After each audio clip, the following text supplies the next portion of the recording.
it was Valkyrie Competition who dominated the opening round of the Apex Racing League GT3 trophy 2 weeks ago. Tonight we head to Suzuka for the second round of the championship to see if they can keep it up against a very competitive field. Welcome to the Apex Racing TV esports studio. My name is Sam Fitzpatrick. Alongside me is David Sampson. And if you're a fan of wet weather racing, you are going to be in for a treat tonight because we've got plenty of rain to come up. But first, David, quick word on the previous round. Of course, 60 drivers took part, and it was a very good opener to the season because really, besides the Valkyrie guys, it seemed like everyone else was in a huge pack of drivers almost. Yes, hello there. Yeah, they worked brilliantly together. We picked them as one of the strong teams from the beginning. I think, what was it, Delatraz, absolutely. There's quite a few strong teams, but they really worked well together. Daytona was always going to be about working together. Here, I don't think teamwork's going to help. Wet Suzuka, this is going to be really challenging on the drivers. We've been here before in this conditions, and there is a big pain point. It's a tricky track in the dry for traction, so they're really going to be feeling it. But yeah, if we see a grid like we had last week, yeah, I'm very excited. Definitely. Well, let's have a look at the calendar because we've already had one round complete. Daytona and of course Suzuka this time. We're at Atlanta, really looking forward to that for round 3, and then Hockenheim, Spa, Donington, Long Beach and Imola. And we are, and let's have a look at the weather forecast because the chance of rain is, your friend and mine, 100%. It is... Hasn't been that way the whole time, so we should still see the track probably quite dry. At the moment, it will probably be quite dry. It's only just started raining, but we're expecting it to rain pretty much until about 20 minutes of the race to go, by which time the track will be so saturated it will be wet to the end. But the exciting thing here, David, is that chances are we're going to have an amateur on the overall pole because in qualifying we have the AMs go out for the first 10 minutes, then the Pro-Ams, then the Pros, and so the AMs are going to have the driest track, and so it's going to be a Suzuka 05 style grid, basically. I mean, the Pros might have a chance, like, they can have a chance, but they've got to nail that first lap, like if they stand a chance. But yeah, let's see how it comes down. We've got 3 classes, so yeah, the Pros are going to sit there waiting very patiently. Yes, let's have a look at the formats as well. For this one, it's the A format. So last week we had a 75-minute race. It's basically the same as what it was last week, but it's only a 60-minute race today. And also, rather than having a 50% fuel limit, we have a 60% fuel limit. So it's only the one stop, and it's going to be a very easy one stop with it being wet. The drivers will be able to go very, very far into the race. They won't need to take much fuel at all come their qualifying. Let's have a look at the championship standings. We have currently got Corrington Lazine at the top and him and Viella sort of orchestrating at the end there, but it's difficult to tell who was the fastest out of the pair then because, like you said before, they worked so well. I thought Viella had it. If I remember rightly, I was thinking Corrington was letting back. I'm not sure. We're not sure on the whole team dynamic and what the fuel saving was or how it works, but yeah, a great race from them both. And in the Pro-Ams at the moment, we've got Robin Vist. Again, this is just one round completed. David Moeller. Interesting to see Manuel Pindel there and Jan Schutler. They were both promoted from AM into Pro-Am because they were so strong in round 1. They would have dominated the AMs. It would have been very dull. They took it very well. They're both new to iRacing, so their iRatings are very inaccurate. They've got 7-digit iRacing numbers, which means that they've signed up in the last few months. So yeah, good to see them in the Pro-Ams. And in the amateurs at the moment, we have Antonio Britones, who was probably very happy about their promotions. Yeah, I mean, he went from a distant third to an easy win. So that's good news for him. Yeah. And in the teams championship, no surprise who's at the top. It's Valkyrie, well ahead of Absolute as it stands. But with only 2 drivers, they're going to have to keep that up. Some of these other teams have got 3 drivers, and that will mean that they've got better strength and depth, and so if one driver misses a round, it will cost them a lot less. Yeah, if I remember rightly, Impulse looked like they had a really good shot, but just everything went wrong from, I think, at the beginning of the race. But yeah, it's going to be a long season. Yeah, I think one of the drivers may have been on the front row, but yeah, they had issues from the get-go. Let's have a look at some of the race highlights from last time out, just a few moments.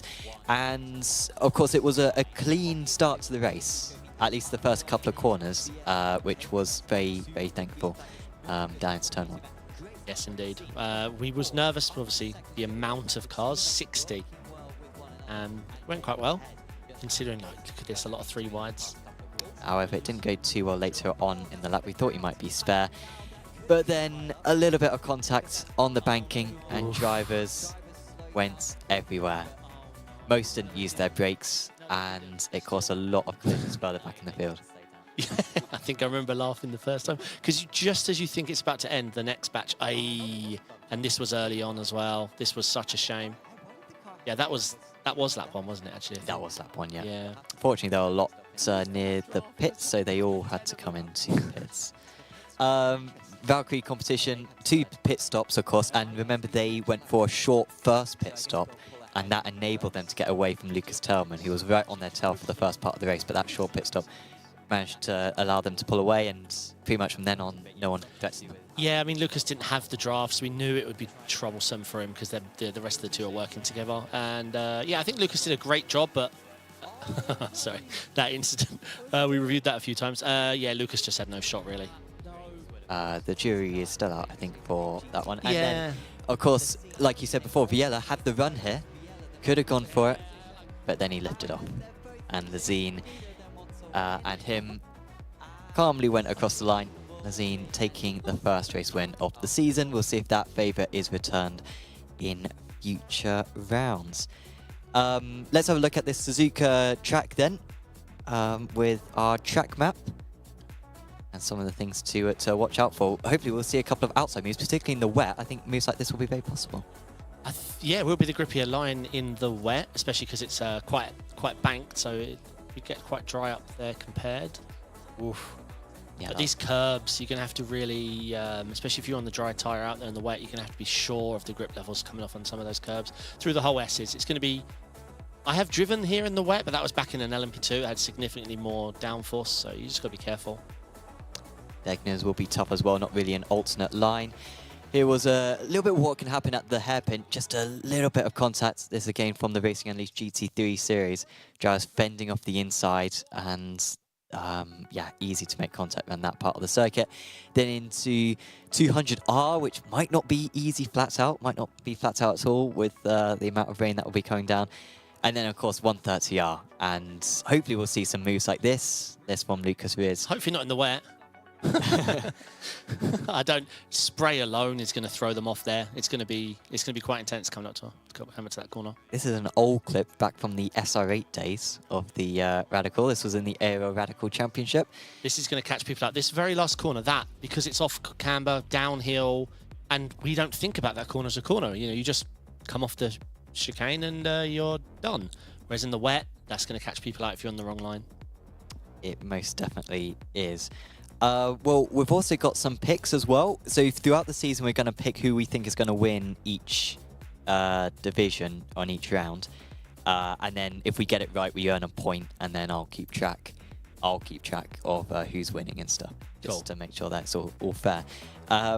So my picks for this round are going to be Viella winning the pros, the newly promoted Pindell to win the pro-ams, and Bretones to win the AMs. That's a bit dull because Bretones won last time out, but I'm quite happy with that. Very strong picks. I think Viella had the pace. I say we don't know because they're teammates, but I thought Viella had the pace last round. He ended very strong, and yeah, Bretones is leading, so I can see why you went with those. What are your picks? My picks is, before I even see it, the master in the wet that he's proven himself. I think Lucas Tallman is a really, really strong wet driver. Simon Livingstone and Pro-Am Mark Hutchinson. I mean, I'll take Mark, but I don't think I picked Mark. I'll take Mark, though. I will. He's a good driver. Well, you got that. What the graphic says. Yeah. It's gospel. So, I see. I can see Lewis from here. We'll take that. So yeah, I like Mark. Yeah, I think I picked Mark for the season one. I think Lewis just missed something there. Sure. We will transfer over to a short ad break, and then we will be trackside to see what is going on in qualifying.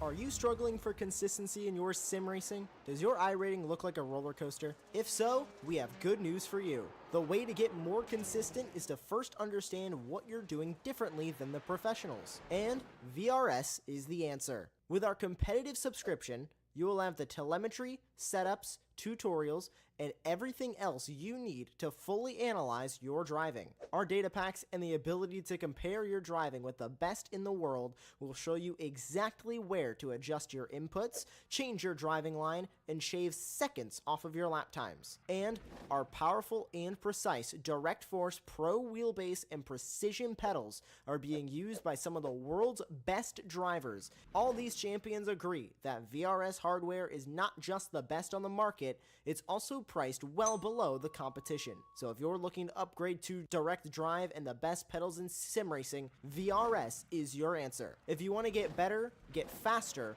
and make it happen sooner rather than later, you owe it to yourself to find out why so many people are switching to VRS. You'll be so glad that you did. Visit www.virtualracingschool.com and learn why the best use VRS.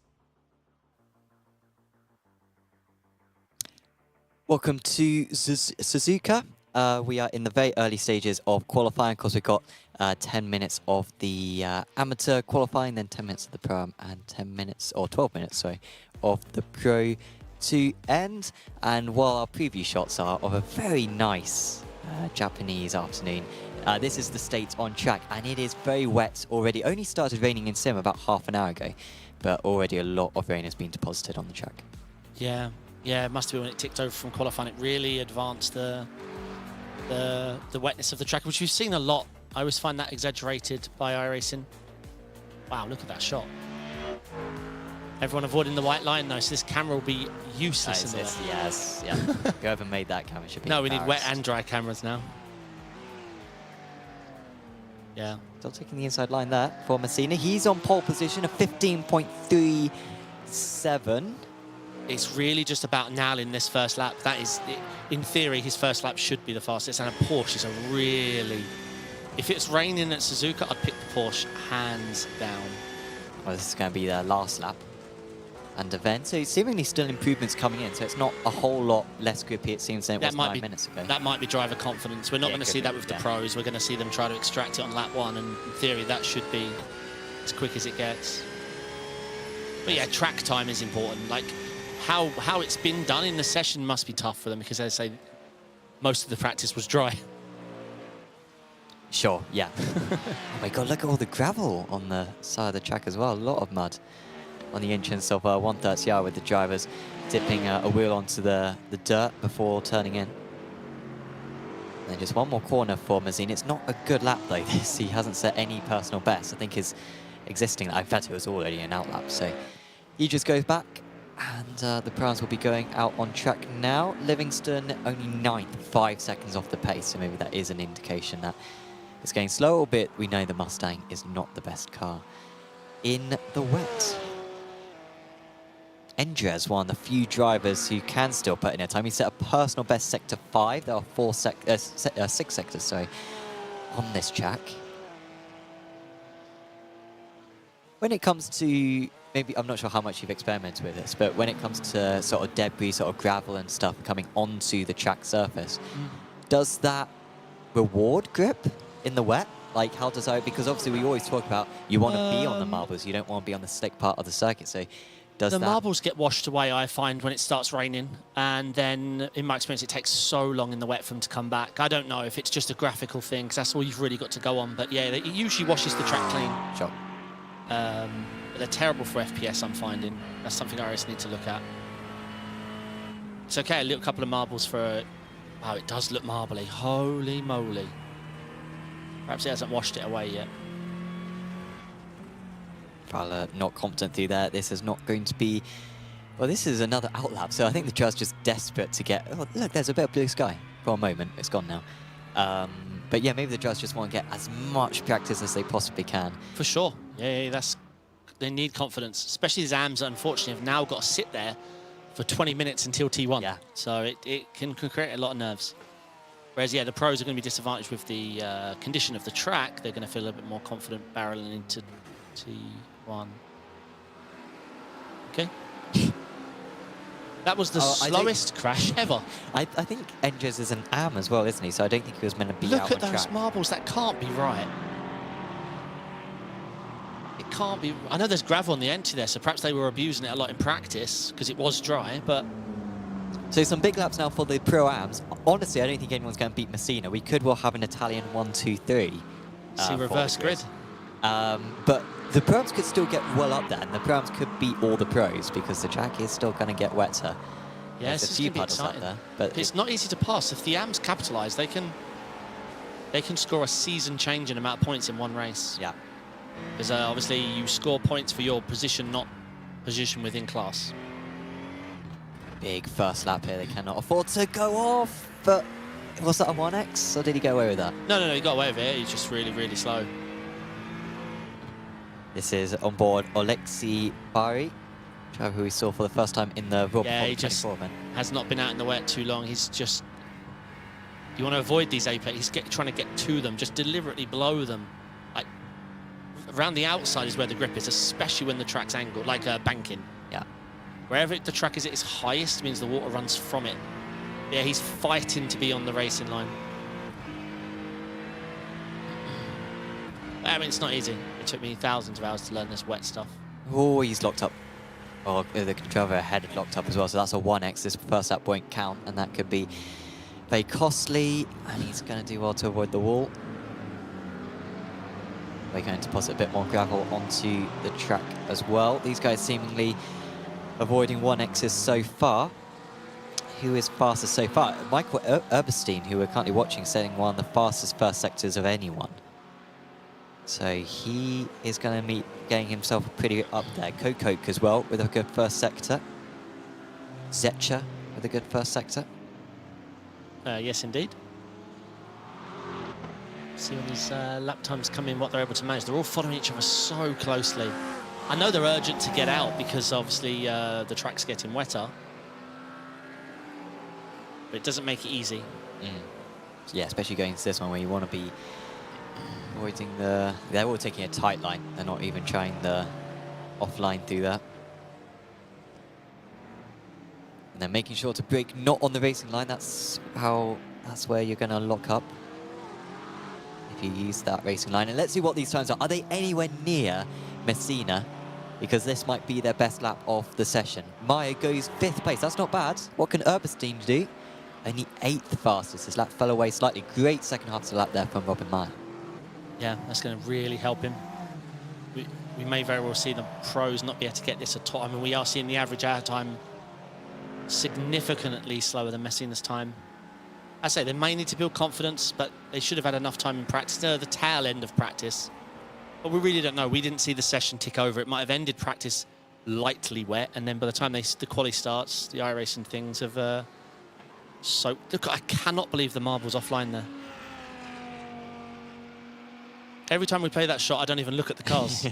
yeah, no, me too. I'm looking at the 62 FPS loss. Kokok's on a good lap here. This is going to get him... This might be the fastest Pro-Am lap we've seen for Kokok. Where will it be in relative terms to the AM times, though? Within a second or not? No. It is the fastest of the Pro-Ams, but it's 5th place. That's pretty much as much as he could have hoped for. Albeit the fact he was further behind the rest maybe made the track a bit less competitive. So it's been a while since I checked the ARL League rules, but you can wait at the exit of pit road, right? No, you can only leave your pit stall. Okay. Otherwise, in scenarios like this, it would be chaos. Yeah, it would be the pros would go out at the very start, and you'd have 20 pros and 20 Pro-Ams waiting at the end of the pit lane during AM. Yep. So that's why we don't do it. Yeah. It makes sense, guys. It makes sense. Yeah. Nikolai in chat. Hopefully you are well, Nikolai. Yeah, hello, Thank Nikolai. you for the compliment.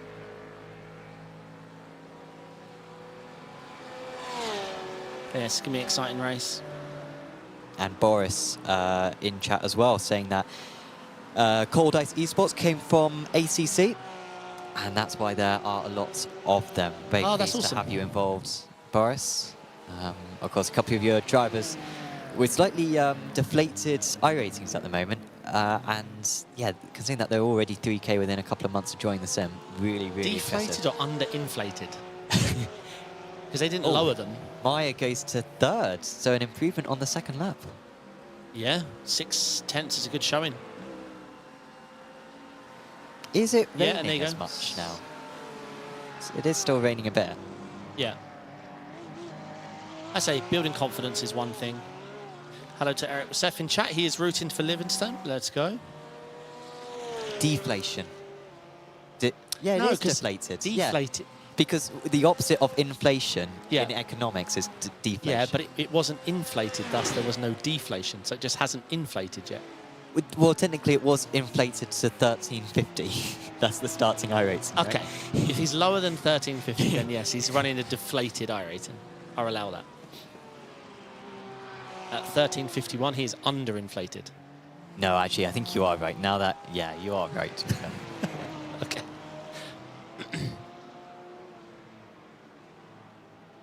Oh yeah, there's a race going on. Well, Mola's gone up to 4th, Petrosan going up to 5th. We do sometimes see this in the wet, don't we, with iRacing, how almost the conditions stay very similar for a long period of time. We saw it at the Raw, where for about an hour and a half, it was sort of a constant level of rain. Yeah. And it sort of stayed at the same level throughout. And I wonder, maybe that's what's happening here.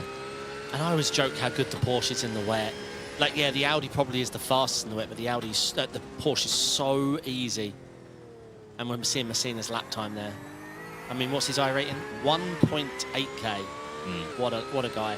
And his teammate is P2. Yeah. RFM Esport. Probably didn't go into thinking they'd lock out the grid for 1-2 in qualifying, but they may have already done it. Yeah. Oh, Robin did set a purple this lap. Oh, that does not look easy. You touch that white line. Seems like a good driver. Why you would want to drive this car here in the wet? I love the Ford, but not in the rain. Well, this is a good-looking lap for Meyer. This Yeah. will be very close to the top. Whoa. Only 2/10 away. He's got one more attempt. Yeah, he can do this. Well, let's see. Really good lap time.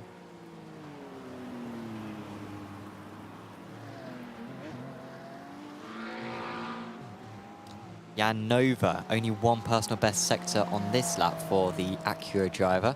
Zetcher moves up into 14th. He had a very strong-looking first lap, Zetcher. I wonder if he could picked up a 1x in the end. Sebastian goes 15th. Nova stays in 19th place. A lot of improvements coming in. Hello, Alan in chat. All the chaos that's going to happen in this race is the commentator's fault. I mean, yeah, setting it to rain, I suppose. I forecast. It's randomly generated. You pressed the button, though. I pressed the button. I did press the button. And we'll never I know know if you hit rules. regenerate because you're No, bored. no, I mean, there's no... No. Yeah, Looking around. No. Rainy. yeah. Yep. If Sam's in a bad mood, he wants them to be in a bad mood. yeah, yeah.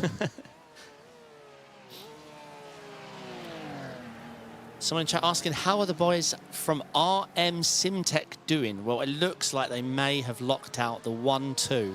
Oh, no, Robin No, Myers. That's wrong. 1-3. I'm not sure where RM are. Oh, RM. I thought you meant RFM. Wow. Very similar name. I don't know where I don't see oh no, I do see RM. Ron Bozeman. He didn't set a qualifying lap, so that's not good. No.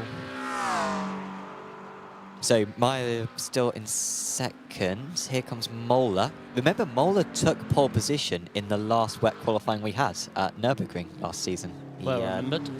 took pole. He then got assassinated into turn 1 at Nürburgring. He got Nice killed by livery as well. a driver on the 3rd row.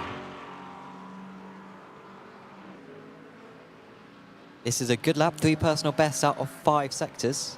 Robin Meyer isn't improving much, so I don't think Meyer's gone, yeah, Meyer's not going to improve. He's a little bit further up the road. So it might be Mola who's got the best shot here at taking pole position. Meyer's gone back to the pits.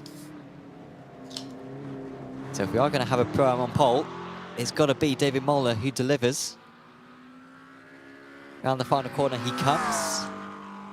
It's not a personal best final sector. I think he... And it was a personal best overall lap, but it's not enough to move him up on the grid. Do you think the pros can do this? If Myers 1.8 tenths, what has he got? Another... They're out in a few seconds, right? Out lap. They're out now. They're starting their laps. Oh, because they get 12 minutes because they're pros, they get longer. You know that's not the case. No, I know, that's I'm winding you up.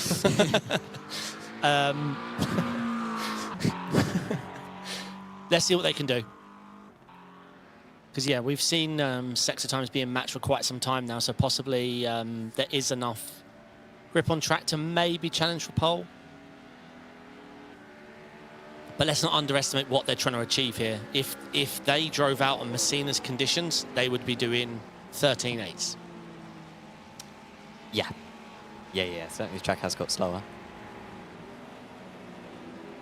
Oh, Brandon's in this race. Did I see him in the last race? Oh, good luck to Brandon. So here they are starting their laps. It takes them so long to actually start a lap. I mean, it's some of these guys are 3 minutes into their qualifying and they're only just starting their flying lap because of the length of this circuit and the wet. Oh, and they're both off. Ford things. And I'm not sure if towing back is the right thing. Maybe he didn't have enough fuel, but I think you sort of just fuel it up and go as long as you can, right? Seemed like the cars were getting faster and faster in the Pro-Ams. Yeah, I'm not sure why you would tow. No, not sure. So these first sector times, who's looking good for Leon Mishka, Alexis Veal. Yeah, like you say, with the time it takes on the outlap, you're probably best to just fuel up to be out there the whole time. Yeah. Assetti with a good first lap, the first sector as well. Not necessarily names you'd expect to be on pole position, but it's only the first sector that I'm looking at, to be fair. None of these times look like they're going to rival the fastest times, honestly. I mean, right now, I'm looking at these, and I think they're all going to be about a second off the pace, unless they find a lot of time in the second half of the lap. Yeah, give them a minute. They've been sat in pit road for 20 minutes. They need to warm up. Yeah. Wasn't it Suzuka we had this situation with the Pro? No, it was Nürburgring. Oh, of course it was. Yeah. Yeah, with Taumann unfortunately getting that penalty. I say unfortunately, he caused himself the penalty, but he was on for a stonker of a race. Yeah. So where are these times? Is anyone on the front 3 rows? They will get faster as the session goes on, as David was mentioning. Yeah, the tyres definitely start very cold. It takes a couple of minutes at least. Let's say 4 or 5 minutes to get some heat into these tyres in this soaking wet.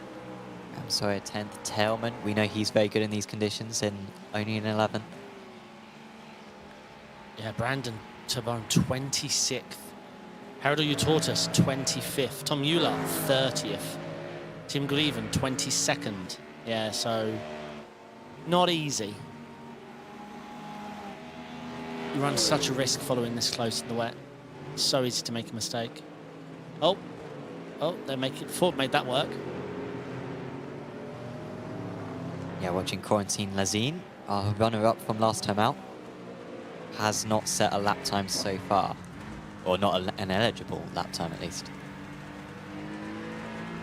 Hooper was pretty good in these conditions, I think, as well last season when we visited Nürburgring. He's taking much tighter lines than Lazine, but still seemingly finding some grip, still avoiding the puddles, importantly. Ooh, gets a slide on there, though. Right, in Sector 1, they are able to be within half a tenth of a 15.5. In Sector 2... Yeah, in Sector 2, the pros are cooking. Sector 3, looking good as well. Yeah, let's say it does seem that the first sector is just really tricky for them to be on what the AMs are doing early on.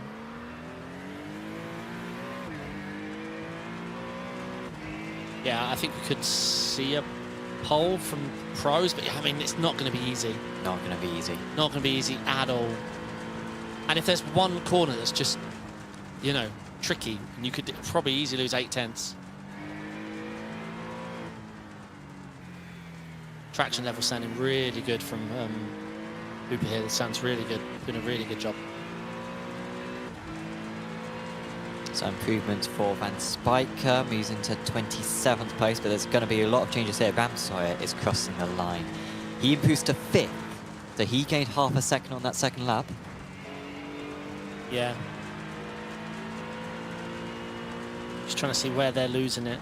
Ramsauer has actually gone back to the pits. That might be the end of his qualifier. I'm not sure if he's going to have time to do another lap. He'll have to be very quick back out of the pits. Tim to 9th. I'm interested to see Michael Hooper's improvement. Not as many as improvements as I thought on their second lap. The right to 6th. Yeah, brilliant lap. 1 second off the pole time though. Michael Engels hasn't read the rules. Correct, there's a pro-am out there. Well, that's definitely a penalty. He's an am. An am? It's even worse. He's been out there for half an hour. Oi, oi, oi. I always read the ARL rules before taking part. Yep. Yeah, definitely. I'm sure everyone does. Yep. Alexis Veal. Some personal best sectors on this lap. This looks pretty good. This looks very good. I think this is going to be second row of the grid. I think this might be good enough for third here for Alexis Veal. It's a really good lap, this, particularly sector 3. Maybe second? Was strong. Oh, it's fifth. turned out to be 5th. Okay, he just drops a little bit more time than I thought towards the end. But still, top of the pros. Do you think Messina's in absolute shock right now? There are... Stop the count, is what he will be thinking. It's 50 odd cars. Yeah, it was 50. Is it? 6. 51. And he's pole. Yeah. 1.8k.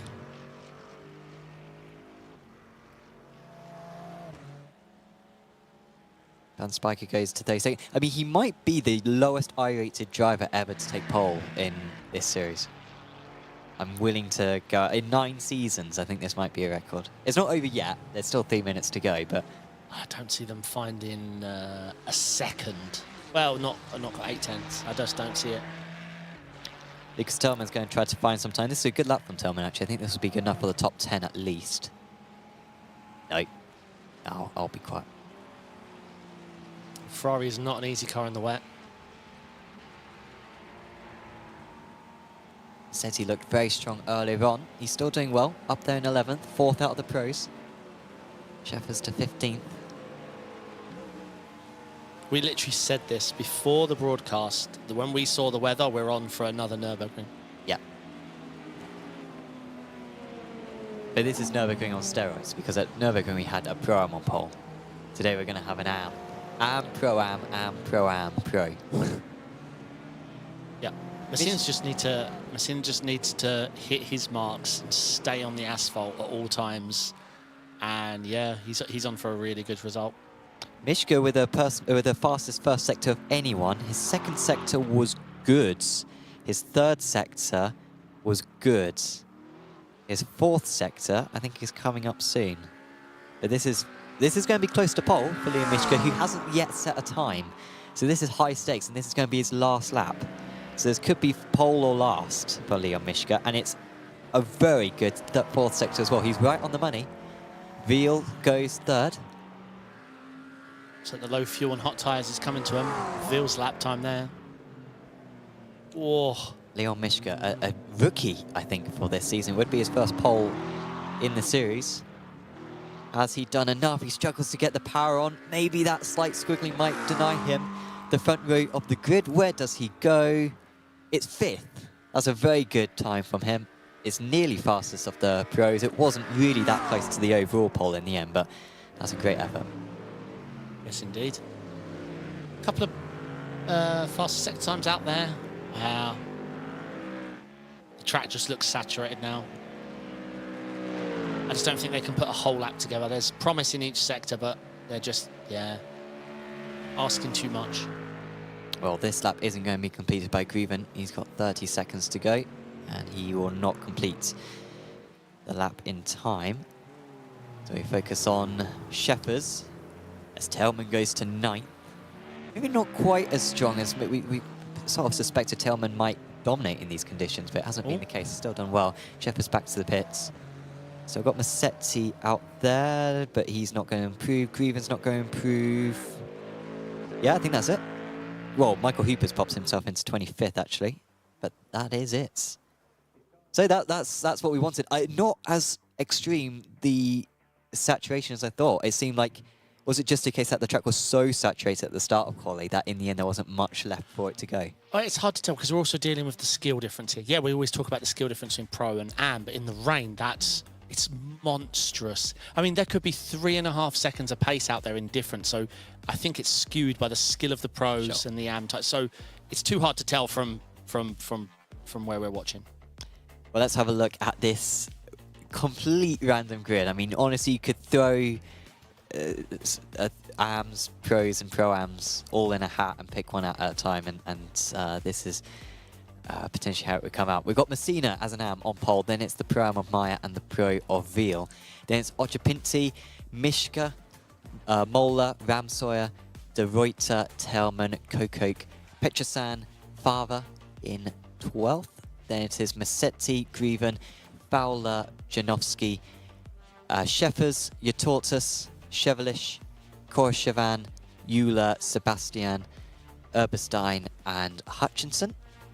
Hooper is in 25th, and it's Schuttler, Smolots, Vist, Zetcher, Sialfi, Van der Ven, Tabone, Maya, Hergenrath, Abithu, and Bari in 36th. And then some more of the pros. Van Spiker, Lessine, who was runner-up last time out, had a Brown, Nova, Torquio, Endres, Britones, Setsanov, with Livingston, Senna, Burns, Ash in 48th, and then Rinke, Bosman, and Viella. Viella, who won last time out, is starting last today. That is incredible. Yeah. In fact, he hasn't actually taken the grid, and neither has Alexis Veal. He was meant to start from 5th on the grid, I believe, but has not taken to the start.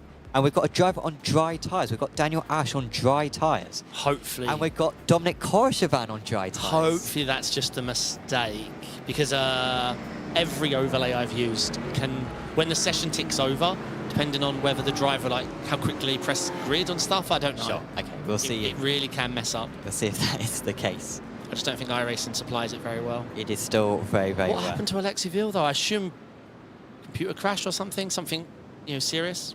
Yeah, 2 big hits then. He was meant to start in 3rd place and the top of our pros. Instead, it's Mishka, who's got a great opportunity. Are we all rooting for Messina, right? Oh, yeah, absolutely. We're all rooting. He gets through clean. Definitely. And then 2 and 3 have an accident. He runs off into the sunset. Well, he's got to control this grid now. It's under his control when he wants to go, or he can go on the lights if he so chooses. He's leaving it, leaving it, leaving it. Don't wait for green. And now yes. he does go. So that's a good launch from our amateur driver. A little bit of wheel spin for some of the drivers further back. Great start for Leon Mishka. He's up 3 places already.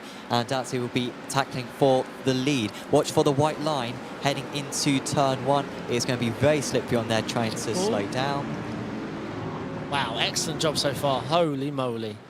And already Messina is under pressure. Here comes Mishka on the long way round. That's going to be where the grip is going to be. And there is no resistance for Messina unless he now has a little bit more grip himself. Look at that. He sends now it he's got inside. Now he has the less grip. But Mishka has got it done. He's up 4 places already. Yeah, the outside really gave him the good grip, but then he had to transition to the low side and no grip. Oh, that was a dive from Ramsoy, diving up the inside of Maya. He's up into 4th place, but I think he may have shot it a bit long, and Maya's come back. Obviously, we are going to see a lot of overtaking. Let's not forget our order is messed up due to the rain increment on how it impacted the Pro-Ams more than the AMs and the Pros more than the Pro-Ams. This is Mishka's opportunity to sprint away for impulse, because Messina is currently holding them up. Drivers looking to have a dive into the heaven, but with the racing line now being in the middle of the circuit, it's very tricky to find any space on the inside. Grieven past Fava. Massetti's up 4 places, by the way. We've got Lessine up 6. Rinka up 9.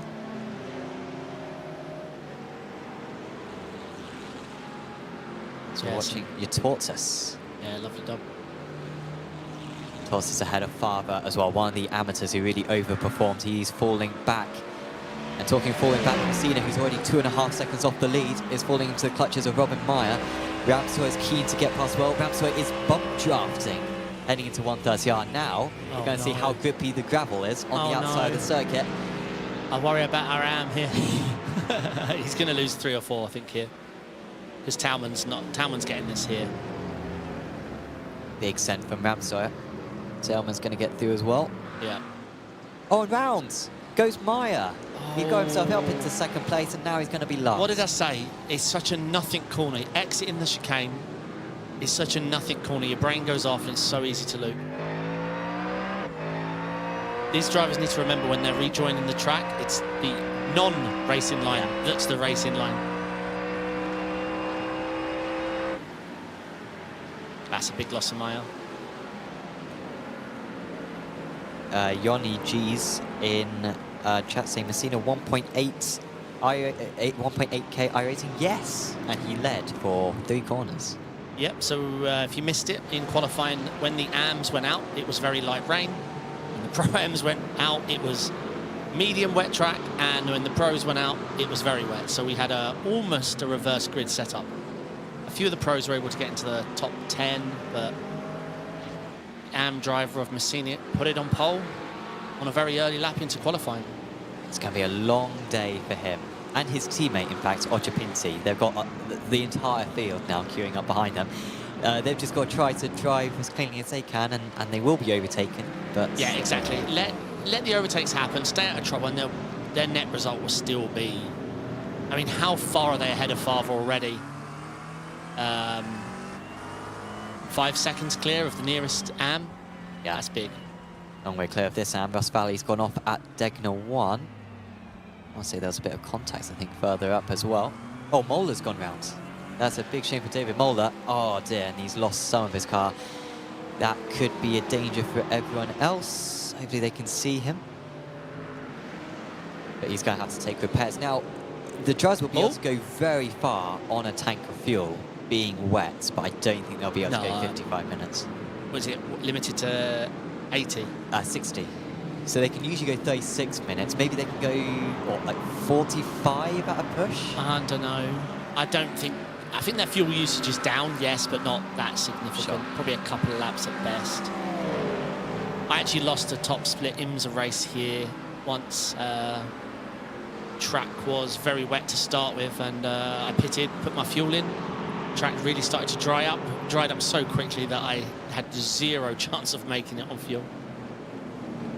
Talman was loving this move around the outside. We have to remember this outside line that they're avoiding is the grippier line. So he's abusing that technique really well. Yeah, that was a Beathy that time. Now Moller's come into sorry, the pits. Beathy's well up of position. Veal and Viella did start in the end. They both did not take to the grid, but they started the race from the pit lane. And we can confirm there were no drivers who started on the dries, sorry. Everyone was on the wets, so that was just a slight glitch. Okay, some replays. It was all very clean. And of course, Mishka with Veal from 3rd, not starting, that promoted Mishka up to 3rd. Yeah. So he gained 2 places. He could slot into the position ahead. So he really gained from that. Yeah, this was a really well-crafted... see, look, low traction, and then the Porsche driver transitions to the higher traction with... Look at this exit. And then, obviously, onto the poor traction. Hey, he's doing a great job. Currently running P4 with his teammate, but yeah, there's a queue behind them. Whoa! Korshavin having an issue. Now, he was one of the ones who I think came up as staying on the dries, and that did look like he was on the dries. So I don't think that is true, but... just transition off the curb. Yeah, that was the spin for Moeller. Apologies, this is Moeller's spin. Oh, wow. He was sort of doing the right thing, right? He was off the racing line, but still lost grip. That's Maya going onto the grass.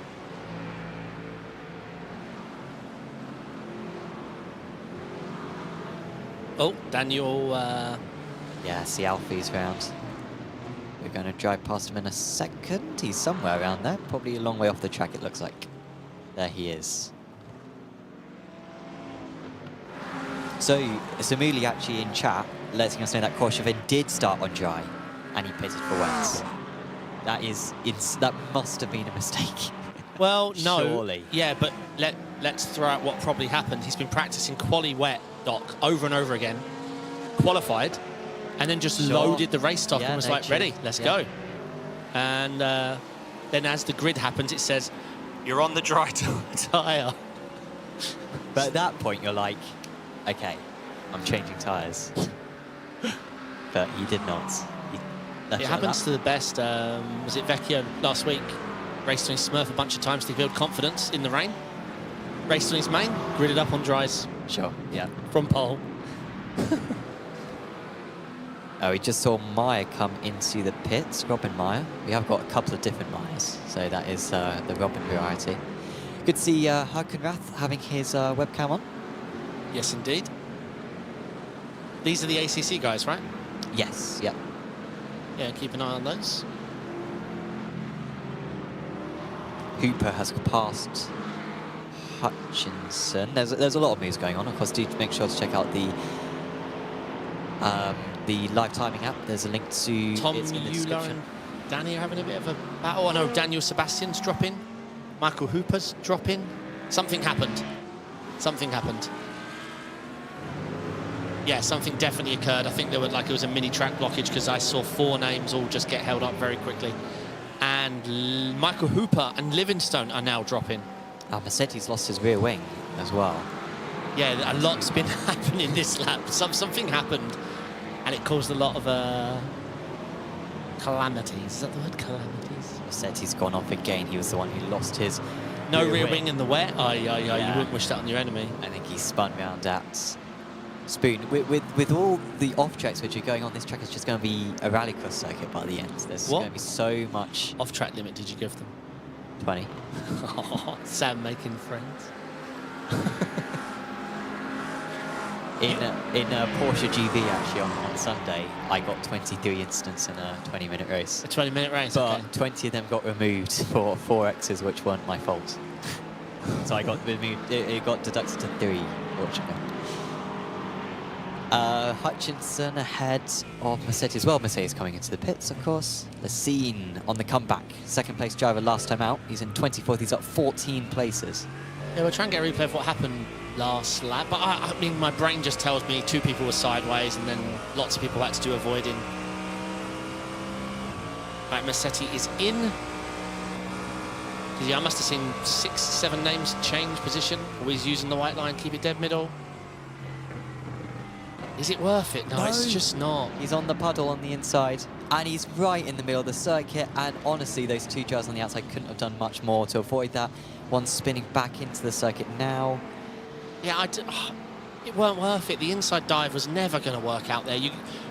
At some point, you have to turn. You're on the low traction line. You've got brake compromise, so yeah, he cooked like last round, but yeah, that... Oh, and that's Hooper round. That wasn't it. But here is our top 2 from Daytona. I think Hooper picked up a knock in that T1 moment. Sure. Easy does it. Oh, Hakenrath is now off. But yeah, our top 2 from Daytona now running in 32nd and 33rd positions. Yeah. Yeah, we'll get a couple of replays, but yeah, I don't... not sure that was it, Chief. Whoa. Oh, no. Ross Fowler, that's the second time he's gone off at that corner. He's going to have to hope that no one overshoots Degner 1. He nearly had the front of his car removed. And more gravel. Ross Fowler has deposited kilos of gravel onto Degner 2 in this race. He's not having a good time of it. One of the favourites for the Amateur Championship. Hey, we got a VR driver. He can't see us waving. Oh. Messina's still 4th. No, not possible. They cannot overtake. Wait, Messina pitted, I thought. Yeah, Messina... Wait. No, you're thinking of Mola or one of the others. Yeah. Yeah, one of the M's. But these guys are 12 seconds off the lead, but no one's overtaking them. Yeah, they're working together. Well, he's telling his teammate, do not let anyone pass. Yeah, please. Please, mate. But yeah, I mean, credit to them for not making mistakes so easy to dip a wheel onto the curb. I mean, yeah, we can say, oh, they got lucky because AMS had it easy, but, you know, there's a reason these 2 are where they are. They nailed their lap when it was needed to be nailed. Yeah. And for those who aren't aware, the way that the points work, you score points for your overall position, not your class position. So a Big fourth place for an amateur is more points than 2 good results, usually. Like two More than that, I'd say. Yeah. Yeah. And their next nearest competitor is 20th. Yeah. That points difference is would take many rounds to accumulate. Yeah, just got to play it smart now. Yeah, here is Smolotz on the AM podium. Ahead of Van der Ven, but behind Tabone, who I think is making his way up. Tabone up 13 places. Abithu's a little bit further up, he's up 17. Of course, lets us know who you are. Oh, Veal's round and into the wall. He had done so well to make up those places, Veal, because he was supposed to start in 3rd. He ended up starting from the pits. He got his way up through most of the drivers. I never thought the reason might have been he exited to quickly change the tyre. Maybe, yeah. Maybe. I mean, that literally happened to me in an ARL event years ago, but it wasn't tyres, it was fuel. I just kind of had the wrong dock on and exited to grab it, and you guys left without me. Yep.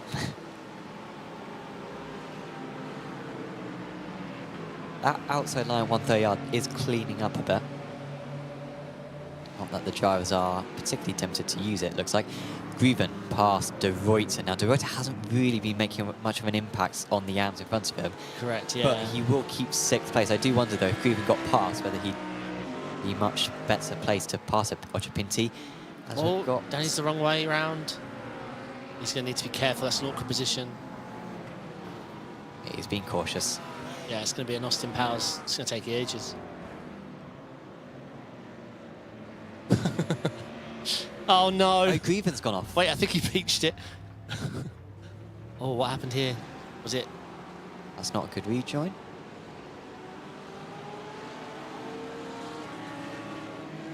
So fortunately for him, he only drops down to 13th place. There's so much field spread in these conditions. Michael Van der Ven is in the pits. And heading out now. Yeah, it wasn't a long one. Are we assume fast repair then? Yeah. Oh wait, no, he's in again. Maybe he's towed. I'm not sure. He's dropping. Yeah, he's done. Well, yeah. No, it says out again. I'm confused. De Ruyter has got past Ochapinti. I wonder if Ochapinti made a mistake because De Ruyter didn't look that close beforehand. But De Ruyter's now up to 5th place, and you can see they're a little bit detached from Messina, so maybe just running wide at the first Degner. So De Ruyter's got a great chance at some strong points today. Now got Messina to pass. I don't know if it's been mentioned, but like we mentioned last round, a team that looked very strong but just didn't get the result because everything just sort of didn't go their way, but qualifying pace last round looked impressive. Impulse, 1 and 2 at the moment. Yeah. I'm excited because they're my season pick. Oh, absolutely. That's the only thing I care about in the series, yeah. It's just winning the season pick. Correct. Steven Zetcher is dropping like a rock. No Limit Motorsport. And Tim Grieven was off circuit as well, and I think he's gone straight on at Spoon, it looks like, and has rejoined. Not a good couple of laps for Tim. Got some more replays now. Well, so I think Hooper was actually eyeballing the Porsche off and tried to put more steering lock in, yeah. Yeah, the inside line was just never going to work. I think. So this is Veal trying to avoid this. Very nicely done. Yeah. As long as he misses the Audi. Oh, 2 inside. 2 inside. Yeah, it's over. Aye, aye, aye. Okay, this is Janowski. Whoa! He just took the dry line for a split second. Ouch. Oh, yeah, then he... So this is what happened to Grieven. Whoa! That's an odd one.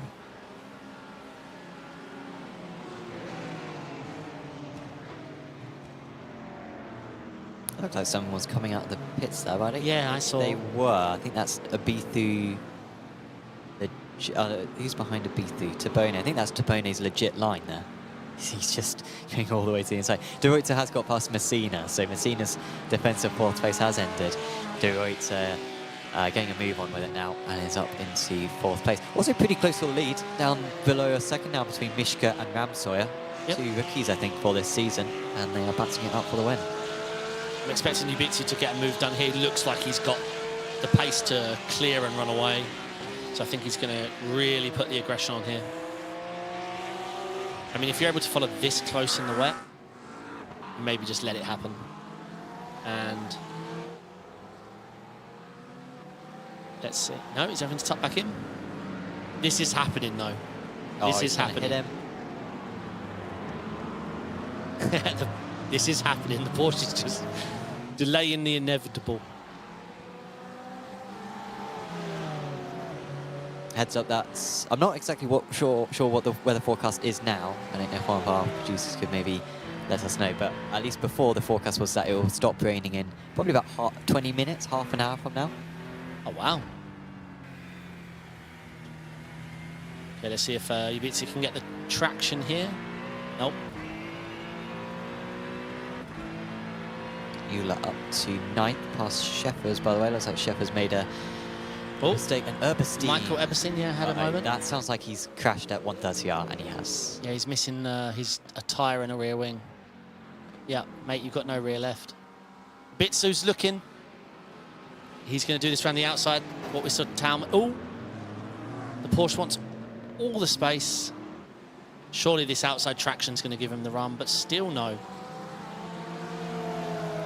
All right, keep the cameras rolling. This is going to get feisty. Because Ubitsu would have cleared this guy and ran away, and now he's side by side. He does have the faster line. Let's see.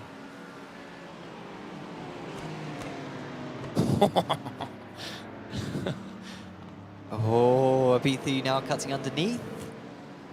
Porsche always gets off the corner so well, though. Yeah. But I think Ubitsu's got it done now. That is a swooping line. Yeah. Had to work for it. Yeah, I think it's going to cost the Porsche, though. I know his teammate's 2 back, but just by what I'm seeing, he's about second and a half a lap slower than Ubitsu. I think Ubitsu's going to be gone. And now this Porsche's put himself in the hands of another. I've got to remember that these guys are 40 seconds off. We're on lap 9, so they're losing 4 seconds lap. Yeah. To the leaders. So rain intensity down to 3%. It was 30, and looking at the weather forecast, it's meant to go down to pretty much 0% rain within the next 10-15 minutes. So it's going to stop raining pretty soon, and the track's going to start to dry out. So this is pretty much as ungrippy as it's going to get. Lap times will start getting better. And the lap times they're doing right now are pretty much on par with what they were doing in qualifying. The times that they're doing would be good enough for pole. So for those who don't watch a lot of wet racing, if it has literally stopped raining, we have about 20 minutes until it gets really exciting. Once that dry line starts forming, lap times fly up. And I mean, you know, you were going to see 4 or 5 seconds. And around goes Petrosan. Good avoid. Great avoid. Yeah, we're going to see lap times ramp up rapidly. And unfortunately, so does your top speed and how late you brake. But the problem is if you clip the wet line, carrying your newfound speed, you die. Yeah. And I don't mean sometimes, every time. Top teams, top drivers, the lap times just keep getting faster. Your confidence keeps building. And then you clip an inch of wet with one tyre. And you'll feel like, oh, I should be able to handle stuff. I've been driving in the wet for hours. No, no, no. Not travelling this speed, you haven't. Sure. Yep. Not braking 2 boards later, you haven't. Petrosan's off again. Yeah, well controlled, though. That's what the art in rain, right, is minimising those moments. Yeah. Kokok is down 11 places. I can't actually remember what happened to Kokok. I don't remember him being involved in an incident, but he must have been. And so he is not in a good place. He's actually behind Tokyo. He started back in 41st place. He's up into 20th, but 50 seconds off the lead. We are it's a long lap here, and it's an even longer lap when it comes to the wet. But we are going to have drivers being lapped in this race. A fair few of them are going to be lapped, I think, because the difference is so far. You can see the leaders found Spoon, and you can see the huge gap between third and fourth. The entirety of 200R is the gap, and then even fourth has got a big gap back to Messina. 2 brilliant comments in chat. Alan pointing out that what we mentioned and forgot, was Frederick Kukoki's off. Alan pointing out, if this is after pit stop, they're all going to struggle for fuel. Sure, yeah. Yeah, because their consumption will be a lot lower. And Thomas Handsome, 60% of the time, you die every time. Sure. So true on a dry-in track. But yeah, no, that's a good point, especially if there's any of these drivers' first time sort of managing their fuel calcs are going to tell them, yeah, you know, 21 litres. And they'll be like, okay, put the 21 in. After 7 laps of running in the dry, you're going to need 4.5. Yeah. I've been there. It cost me a top split IMSA win, and I was absolutely gutted. Courchevan down in 39th place. He is nearly a lap off the lead, just at the fast stop of the race. So Courchevan pacing around there well. Grieven has had another grievance. Yeah, I picked up on that, Sam. Grievance, yeah, I saw that. SimCity Racing chat, I assume cheering on the very fast Brandon, running in P15 at the moment, up 17 positions.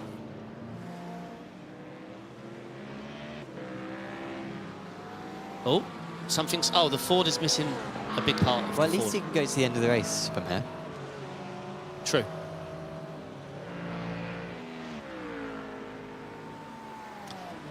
When you're in the car, because I haven't really had to do it, but you get a forecast in the car, right? You get a mini version. Imagine like your little black box gives you a few time heads. So Yeah. you get maybe, I don't know, let's say the same as a relative, so maybe 6. Sure. But to be honest, mate, I'm not going to lie, you never use it. Unless it's close. Because even if it tells you it's going to stop raining in 6 laps, it's so far away from the crossover. You really just drive on feel, and unless there's a lot of pit stops involved. I'm just thinking of the fuel strategy of it in terms of if he knows that it's going to stop raining, and it looks like it has now stopped raining. Yeah, the drivers put more fuel in. The drivers just need to know their fuel consumption on the dry. Because all right, more replays coming in. So this is he just tucked up behind the Porsche, couldn't see the white line. Great work from the 191. This was Euler Yeah, this is avoiding. Euler. Oh, what a champ, mate. Oh, he clipped the inside white line. Oh, and it's over. It's over. Yeah, he clipped they're doing white line things. Look, inside white line, completely gone. So Tim may not know this, but he did actually save it. He oversaved it. He saved it. But then the save killed him. Yeah, white lines, again, once you get a little bit into the race, you start feeling a bit more comfortable. Well, that spray has dropped a lot since we were last on board.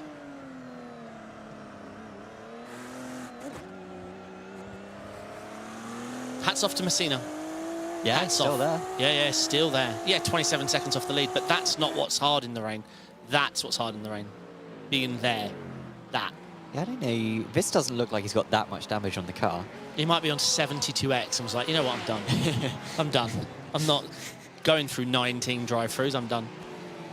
Yeah, not enough laps in the race remaining for him to serve the number of drive-throughs he needs to. Occhipinti, quarter of a second ahead of Yatortzas. He could be in for a good points haul here, Yatortzas. He'll be thinking potentially about the championship. How does he's a very good driver. Has won Pro-Am championships in the Porsche Cup Series in the past. Never won a Pro championship. But, with the field mixed up as it is, it's an excellent opportunity. Occhipinti the long way round, and there's nearly contact between the two. Occhipinti holds on. Samo in chat, at some point the spotter will announce that the session is considered dry. Now that can take hours though. Considered wet I use, it's actually a good notification, but I mean, what does considered dry mean? Because all I care about is the racing line, that's it. Sure. Well, unless it's multi-class, then it becomes difficult to share. Yeah, the racing line can be dry very quickly, especially with this many cars. I think that might be Stefano Senna who was slow.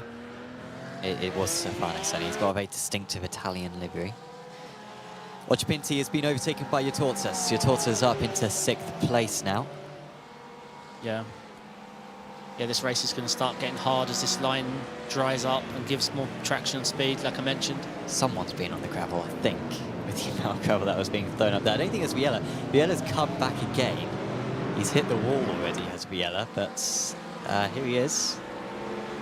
So the drivers can probably go to, what, 60% tank, so they can probably go to about 35, 40, 38 minutes. I think they'll go beyond 40, honestly. I think in these because conditions. of the fuel consumption. Yeah. So we'll just have to keep an eye on this spray and the dry line. I mean, I would recommend the 130R, the curbs here at this track, the Degners. I'm not sure if dries will come up, but they don't have long enough, I don't think. 10 minutes, still way too much spray. Way too much. How much difference does it make that there's 60? Yeah, it does. It does make a big difference. 45 cars pounding around. Massive difference, yeah. Yeah. Yeah, I mean, I'd love it if it did. Oh, But- look how close this is now. With the dry tyre, let's say you're 2 seconds of that quicker, it won't mean anything if you clip any portion of wet. T1, 130R, you're dead forever. So everyone here is stuck behind Daniel Sebastian, who we saw put up a very good fight against, was it Tabone earlier on? Or was that the battle with Ibitsu? Ibitsu, so Yeah. yeah, you're right. Yeah, he's definitely struggling. I mean, when he was battling with Ibitsu, how far is he back now? So actually, I thought he was the leader of this, but actually it's Maya who's the leader of this. Sebastian's a little bit away. Oh, yeah. And it's correct. actually Maya who's holding up Bar. He's up 20 places. Maya's actually up 18.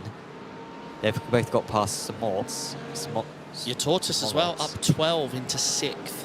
Just goes to show how difficult it was for the pros.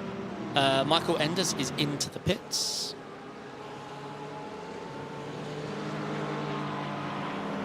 Alan with a good point. You can't overtake in the wet if you're on a dry tyre. Yeah. Because, yeah.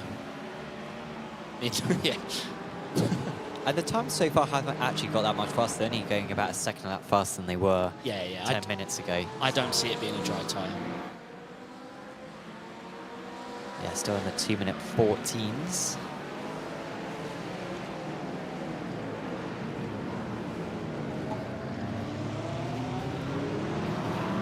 God, that's a lot of contact. Tokyo has had a problem.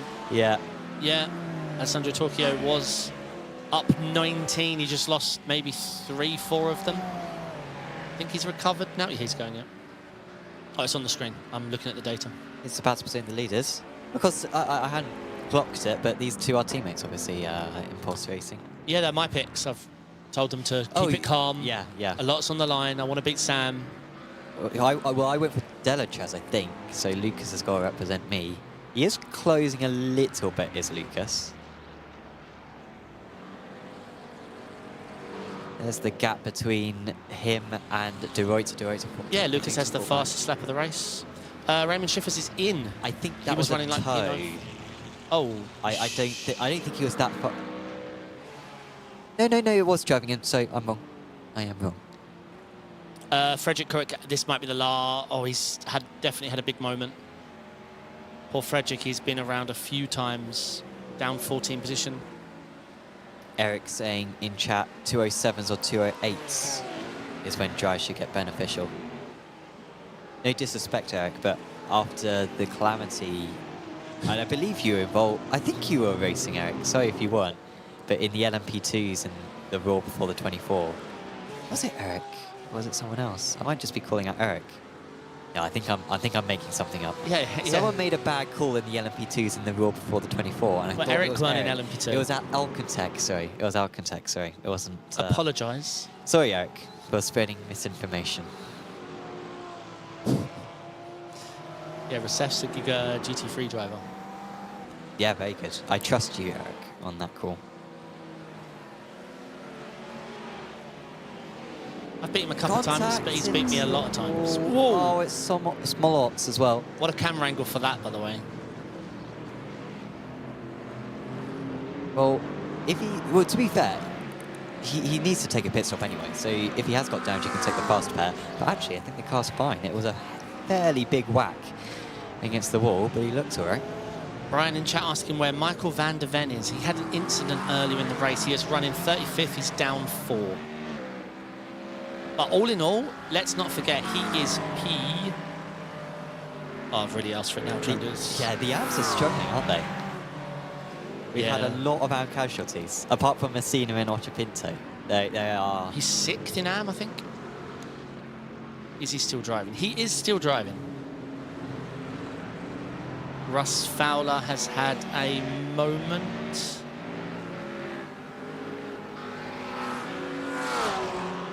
Pierre Abitsu, you know, we saw him cooking, getting that move done. Fastest lap of the race just then. Yep. 2:14.4.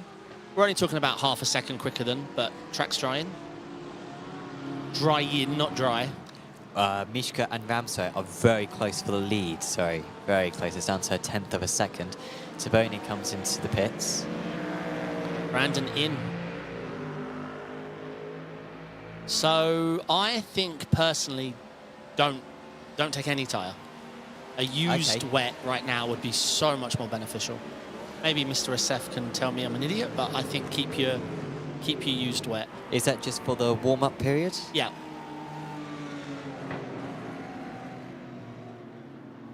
And of course, you may take.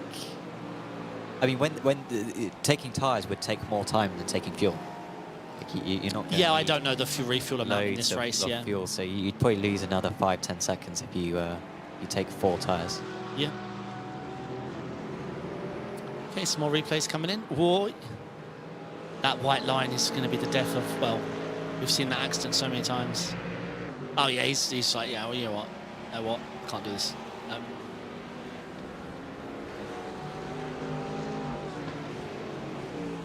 Yeah, he's done. So what happened? Oh, Coke. there was a massive checkup, and looks like Coke just got. Oh, he knew he was going to hit the car ahead, so he thought, I'll turn left. Oh, that could be a penalty for Biella, honestly. Yeah, he didn't stop hitting him. That could be, yeah.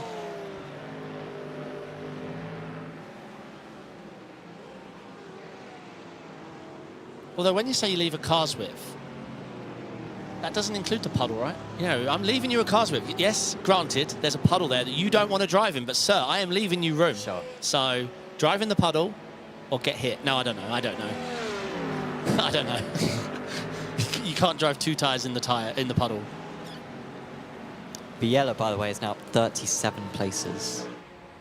I don't know what the ARL record is for most places games, probably from something back in ARL TC, but 37's up there. Ibithu is into the pits. Yeah, and after that stonking pace, he is running about 2 seconds a lap quicker than everyone up to the top 3. So he's pitting. Oh, off is a back marker. Yep, it was a back marker. That's good. Corintian Lassine is in as well. Yeah, I don't know about this call from Ibitsu, because if he comes out in lapped traffic. Was he in traffic? Well, there's been a change for the lead. As Mishka crashed. What's happened to Mishka? We are checking. He is round at the hairpin. He's stopped one of the back markers. 2 of the back markers even. Leon Mishka, who's led this race from start to finish, or start to 35 minutes into the race, and he's probably lost his chance now. He's now 9 seconds off the lead. Are we hoping it wasn't a teammate-on-teammate incident? I don't think they were that close. I think they'll be all right. It could have been actually the back marker who he's just overtaken. I wonder if that was the reason. So Pierre was quicker, a lot quicker than the drivers in front of him, apart from, say, the top 4. But he has come out in an awkward spot. Obviously, people are going to be pitting, but he's behind Frederick, who has had 3 or 4 incidents already. Yeah, he's definitely the fastest man on track. All right, we've got a replay of the team of... no, it was all by himself on the lead. His teammate did well. Is it a dangerous rejoin? What does he do after? What does he do after? Good avoid from his teammate. I think it was sort of all right. I think the 2 drivers behind who were back marks basically stops. But I think he was still in the middle of the circuit like 5 seconds later. Yeah, because when we cut him on camera, yeah. I wonder if your tortoise will come into the pit so he doesn't have to get past Messina. Although he's actually, yeah, he's not really catching up to Messina, is he? He's falling into the clutches of Euler. So this is what Tom and Harold Tortoise. Is one of them going to pit? Now would be a good time. You don't need all this. Just box the tortoise. Oh. Messina's in. Yeah. That's... If Messina had more fuel, I'm not sure if that was the right call because he was in clean air. And that is lucrative right now. Indeed. Andrew Brown's gone on the dry tyres. Yeah? He's in 36th place. We'll keep an eye on his times. Good luck, brother. I mean, his last lap was a 2:18. He's only 3 seconds off the pace. Nah, But I don't know if he's just pitted. Maybe he's only just pitted. What his... Oh, no, he's losing 5 seconds a sector.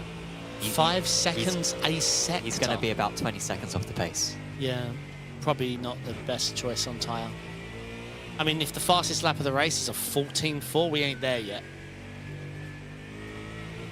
I think cut your losses, Andrew. I mean, it doesn't look undrivable. Yeah, I mean, look in the screen, mate. That's a bad sign. That water is flying off your dry tyre. He is going round in 3, 2, 1. Come on, don't let a brother down. Oh, what a champ. All right, he's going to win now. This is it. So, to be fair, in the 4th sector, he was only 2 seconds off. Wow, and this doesn't look too bad either, Sam. Oh, he's staying out. No, oh, he is going in. Yeah. Yeah, he's back in. Well, if it works... Messina has gone to dry. No. Why, son? Rennsport is in. Yeah, Messina's gone to dry. Andrew Brown on the chat saying, guys, honestly, Oh, no. these dries are great. Mate, this is... He was on for a race. Our pole sitter, who has stayed out of trouble, done everything he needed to do, has... I mean, I want to say a Ferrari strap, but this is on another universe. We are so far Rennsport is from... on the dry. Rennsport is on the dry from the leads. He was in the lead. Mishka has stayed out, and Rennsport, the Austrian, with 20 minutes to go. I mean, if we've got split strategy because Tellman came in on the same lap and will be ahead of him. This is what's a call. I wonder if they've got the announcement that the track is now officially dry or something. But it's very Right, much if not. it's dry, let's follow an onboard. Let's see. I mean, it's going to take 6 laps to warm up the tyres. Look. Yeah, it's How are you going to get heat into this? Yeah, you can heat up the outside by just constantly losing control of the car. Nah. Yeah, he needs to cut his losses. He had a good gap, did Rennsport, before. And so, impulsive, like, blown this. Absolutely blown this. Yeah, well, yeah, you're right. Yeah, Tellman is probably going to be in the lead now. At least Rennsport can tell Mishka, What? don't be an what idiot. I did. Sorry, yeah, don't do what I did. Yeah. Well, we'll see. I mean, yeah, no, even if it changes even if I'm wrong in 6 minutes' time, it's too much. Is Messina into the pits? I wonder if it doesn't really matter anymore. I mean, he's ruined his race. Oh, Roland, if we could cut to Roland Rennsport, I think he's gone. I think he's gone around. I think... Messina is still on dries. No, I think he had a moment. I think he had a moment. I think he went off the track. He has lost 10 seconds to Tellman in half a lap. Yeah. He. This is not the call. Aye. So Mishka will probably be in. Yeah. We're assuming dry tyres if they're in Discord together.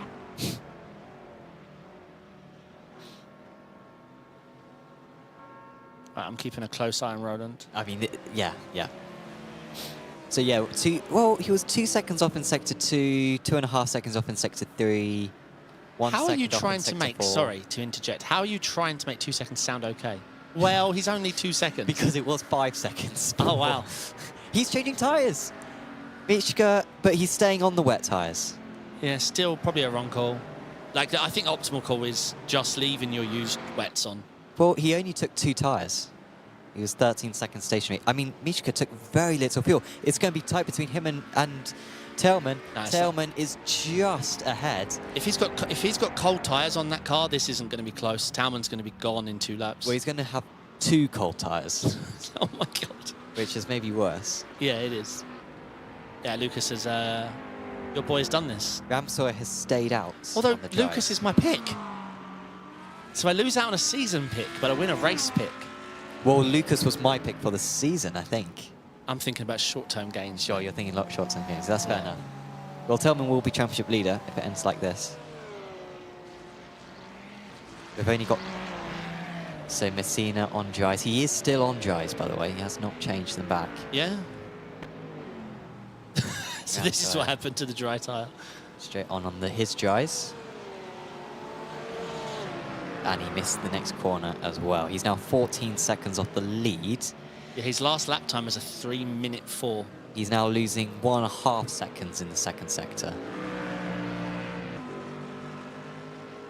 Maya had a 7.5 second stop, but that was on lap 3, so he's still got a pit again as Robin Maya. So the Pro-Am driver still got to... Wow, great recovery race from him then. If he stopped on lap 3 and he's running P5... Oh, I suppose... No, we're forgetting all the people that have pitted, right? So yeah, he's still doing well, but... So Ramsor is just going to keep going, I guess. And Mishka is staying up with Tillman. He's still only 0.8 back, so those 2 new tyres aren't costing him too much. I hope he's got enough fuel, though, in the car, because Tillman took 4 seconds more fuel than Mishka. Yeah, but if Mishka went as long as he did, he was fuel saving, and that's easy. Yeah. Easy 4 litres. Obviously, we do need to make sure all the drivers are factored into this new consumption they're using.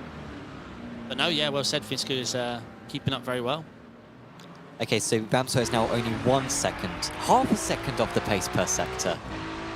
So he's not too far away from parity. Unfortunately, he's 18 seconds behind. He's lost 10 seconds in this.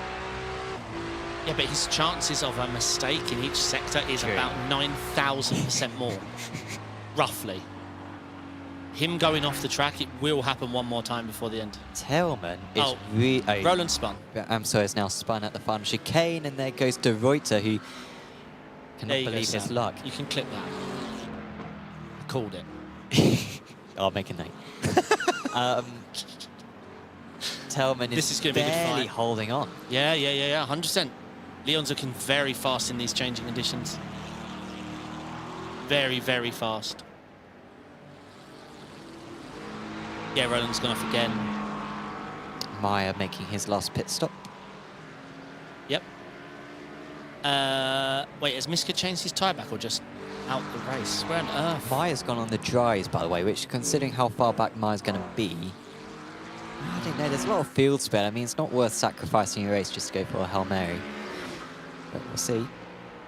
So, no, I got excited for a moment. This is...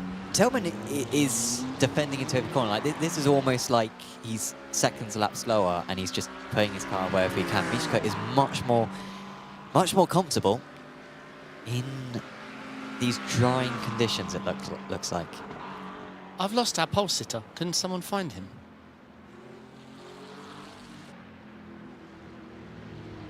Oof. Yeah, Messina still on the dries, and No way. second place now. Is he a lap down? No, not a lap down yet.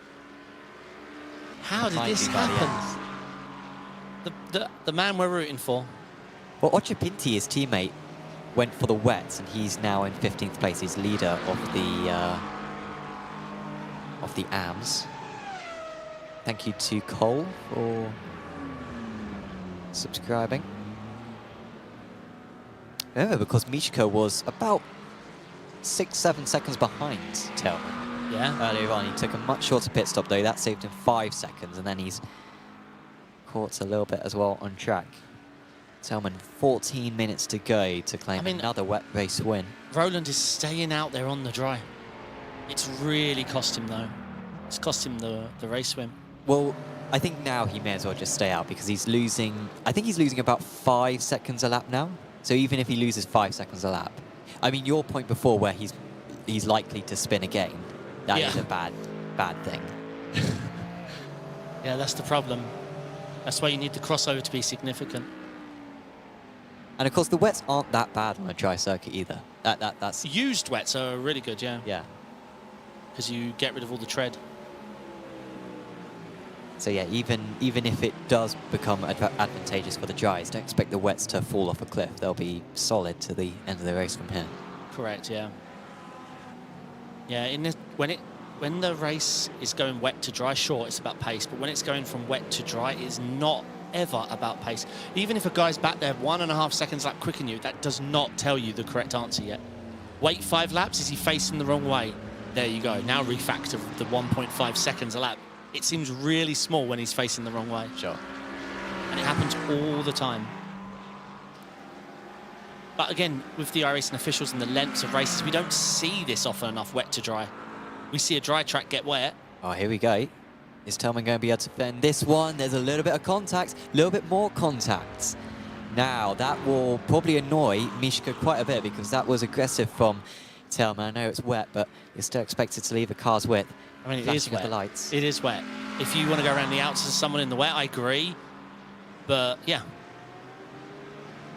But these guys have got to be careful. They're 21 seconds ahead. They can afford a spin, but they cannot afford damage. So you see what the pros are doing there, 130R entry? They're actually smashing the curb so that they can get a good line, but without touching the white line. Very smart. These guys are losing 3 seconds a lap to De Ruyter right now. De Ruyter is charging these guys. De Ruyter is flying them. De Ruyter is a second lap faster than everyone. Oh, yeah. Out on side. He just did a 2:12. Yeah. Tillman defending again. And Mishka is getting alongside, but he's holding on. But there's so long to go. Surely he cannot hold on to this for 12 minutes. Yeah, he can. It's going to be tough, though. But he's showing Mishka every entry. You are having 1 car width exactly. 1 exactly. I'm putting you next to that white line and puddle. Interesting, there's still only 2 seconds lap faster than they were when the track was at its wettest. Yep. Really has not got that much quicker, the circuit. Yeah, Thomas de Ruyter is flying. He is 2 seconds a lap quicker than anyone. And Rennsport, by the way, on the dries, only 2 seconds off the pace now. Oh, across a lap. That's not per sector. That is across the lap. I still don't find how you get so chirpy about only 2 seconds a lap down while also being on the more dangerous tyre. I was thinking that Rennsport was going to finish outside the top 20 when he was being stubborn and not changing back his tyres. Here comes Mishka. Contact again. They are taking chunks out of each other, these guys. The sun's starting to set. But yes, I'm calling it. Roland is going to finish... Contact. I think Roland at best will finish 10th. I think he might hold on to 4th, honestly. All right, we'll see. Might hold on. I'm saying 10th, you say 4th. Let's see. He needs... They're not quite at equilibrium. Look at that yet. chain behind him. Yeah, but he's only... Look. But he only lost. He only lost 4 hundredths. Yeah, to them okay. on that last lap. Yeah, tell yourself that when he's facing them. Look at this queue of... Yeah, everyone. Right, here we go. Petrosian, by the way, is the leader of the Browns. I feel like Petrosian spun earlier on as well at 130R, and yet he's still up there. Amazing pace in the Acura. Lucas is doing this very well, but it's going to be obviously the longest 10 minutes of his life. I just hope they've got the right fuel battling like this as well. Well, if they are battling like this is going to reduce their fuel consumption at least, so this might be good news for Mishka. And with their pace getting barely any faster, I doubt they're using that much fuel than they were earlier on. Right to the pit wall then. Tillman, got to be careful of the white line. Careful, careful. Whoa. He did hit the white line, but it wasn't enough for him to lose control of the car. Very nicely done. Josh Wilkie in chat, enjoying the action. I hope everyone is. This is thrilling stuff and what we want to see from the rain. Yes, indeed. The Bitsu is up. Wait, where can Pierre finish? I've just realised. Okay, Marco Massetti has just pitted. That could be an instant limit breach. That does blow my chance of Roland finishing 10th. I've blown it now.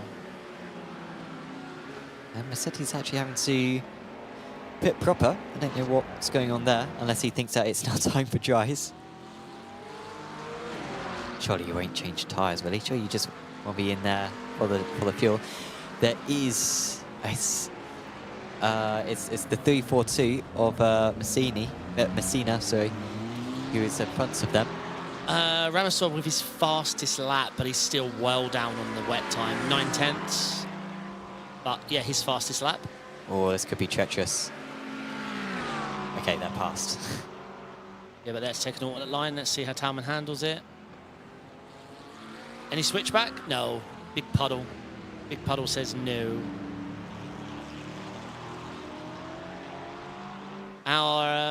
He's getting a lot of support in chat. Van de Ven is in the pits. Oh, I assume it was a drive-through.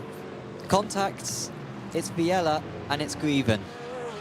And Viella pushing that car like a sofa almost along the circuit. Oh, he righted him again. We'll take a look at what happened. Ramsoy, by the way, on that last up on the dry tyres, pretty much faster than anyone else on track. The crossover has happened. No. Don't get ahead of yourself. 13 flat. Thomas de Ruyter, 12-1. Well, he was faster than the 2 leaders. Yeah, it doesn't mean crossover. It just means he made it work once. Holy moly.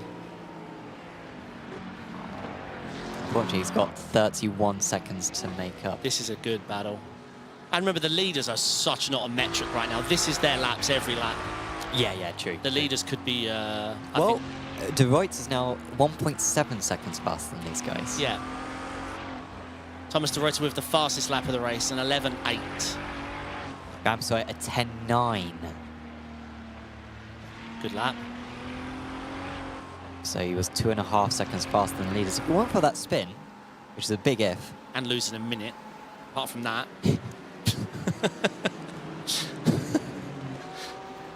Oh! Man, these guys are not getting to the end.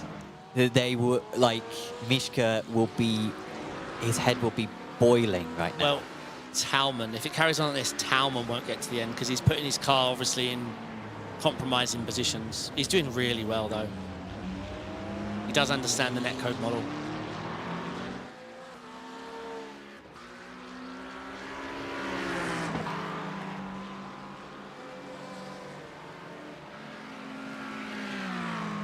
Six minutes to go. So that means that we've only got 3 more laps after this one. Yeah, it would have been interesting to see what Mishka's pace would have been in open air, but we will sacrifice it for the battle.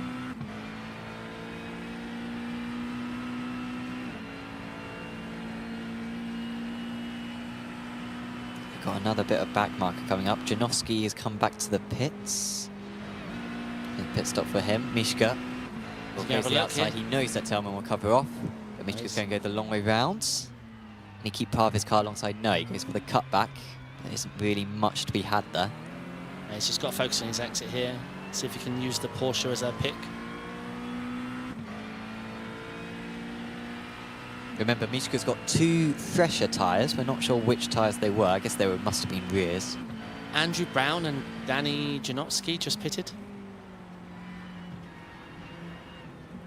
Oh, setting off the crew chief.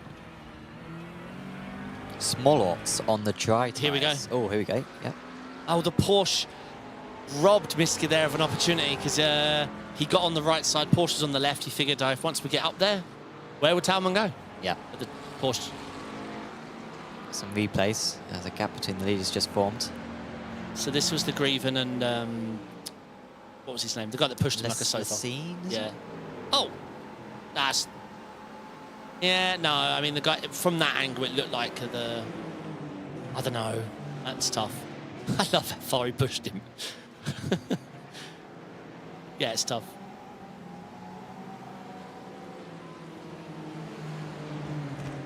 All right, Roland officially flying now. Yeah, 4 seconds a lap faster. But obviously it still was not the right. He would have to be doing 104s to get back the time he lost. Yeah, I mean, had he not changed tyres, he would have won this race. Yes. So. But the damage limitation, it could have been so much worse for him.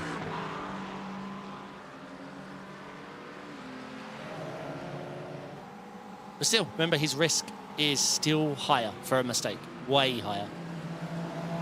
Yeah. Pierre really abusing that curb cut there. Wow. Maybe it was just the angle. It's a really strong race. I think we could have seen Pierre fight for the win here. No doubt, yeah. Had his qualifying not been, what was it, 35th? Yeah, if he can get 5th, then that would be absolutely maximising the He's result. up 29 positions. Viella up 39. It really goes to show what... Oh, change for lead. Here comes the leaders. They're rounds. They are rounds, and well, they'll continue. They'll continue going. This is a Verstappen-Leclerc moment at Suzuka, right? Literally, they both went straight on at the last corner. We'll get a replay quick of that. Or Perez Leclerc, I think it was. Perez Leclerc, yeah. So, but I mean, Tillman cannot pull away from Mishka, so Mishka will be back again. I wonder whose fault that was. We've got 2 laps to go, and De Ruyter has got to keep the pace up because 1, he's got to beat Rennsport still, and 2, he's got to be in a good position. These guys have given up on the track. Given up on the track, yeah. Euler ahead of Sheffers. They've got to be close to the instant limit, pushing like that. It does feel a bit apocalyptic now, the amount of dirt on the track, the fact that the lights are now on, lower. It does look like the end of days. Look at that bop, though. I don't know why anyone complains. Ferrari, McLaren, Audi, Ford, Acura. Yep. Porsche in 8th. It's perfect. No bop needed. Has nothing to do with quali or the rain. So I'm just looking at De Ruyter versus Rennsport. Rennsport might catch him by the end. He's 2.5 seconds a lap faster, and he's got just under 5 seconds to catch. So he will be on him going into the last chicane. I don't think he'll overtake him, especially if he needs to go offline. These boys must be close to the instant limit. True, yeah. Definitely had at least 2 4Xs.